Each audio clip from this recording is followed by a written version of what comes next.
আপনি আপনার সাথে কে কে জড়িত আছে আপনি কি একটু দয়া করে একটু বলেন। না না না ওইরকম কেউ জড়িত নাই, শুধু আমি এখানে দিছিলাম, উনি টাকাটা মানে ফেরত দিয়ে দিবে এই পর্যন্ত। উনি কে সেই লোকটার নামটা কি সেই লোকটার নামটা কি বলেন।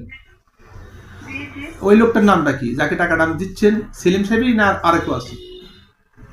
না ওই যে আরেকটা লোক আছে যেটা হলো যে রফিক নাম, ওই রফিক, যে বালুচড়ার। বালু হ্যাঁ, বালুসারা রফিক, থাকে ওই লোকটা মানে টুকিটাকি কাজ করে বলে ওই মাধ্যমে। বালুসারা রফিক। হ্যাঁ খাটো করে একটা লোক আছে ও না, ও উনি ও একটা কাজ করে, সবাই জানে বলে। আচ্ছা, রফিক কোন পোস্টে চাকরি করে। জি রফিক কোন পোস্টে চাকরি করে, কোন পোস্টে চাকরি করে। একাডেমিকে আছে, একাডেমিক একে আছে, ওই যে আছে গাড়ি চালাতে আর কি। একাডেমি কে। হ্যাঁ একাডেমিক একই।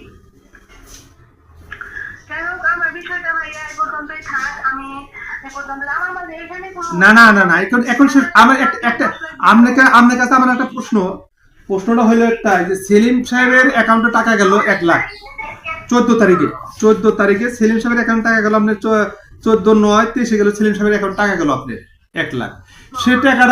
সেই টাকাটা চেক স্লিপটা আপনি নিচ্ছেন কেন। জি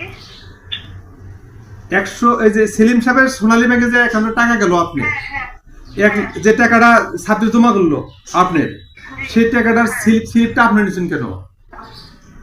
অ্যাকাউন্টটা তো সেলিম সাহেবের। মানে আমি টাকা জমা করার জন্য নিছি। না না, টাকাটা জমা করতে সে নিজে যায়, ছাত্রী নিজে টাকা জমা দিছে ওই অ্যাকাউন্টে। ছিলাম তো হ্যাঁ ওই হ্যাঁ, অ্যাকাউন্টে অলরেডি জমা দিছি, তাহলে সাথে সাথে জমা দিছি। হ্যাঁ, তাহলে সেলিম সাহেবের না করে সেলিম সাহেবের অ্যাকাউন্টে টাকা জমা দিলেন কেন, তাহলে কারণটা কি, ঘটনা কি। না এখানে তো কোনো ঘটনা না, মানে হাতে দেওয়া সমস্যা হচ্ছিল, পরে ভাবলাম যে তাহলে অ্যাকাউন্টে দেখবা যাও তাহলে সুবিধা হবে, তাহলে দিয়ে দাও। আচ্ছা আচ্ছা আচ্ছা, জি জি। জি হ্যাঁ, আপনার আব্বা বেঁচে আছে।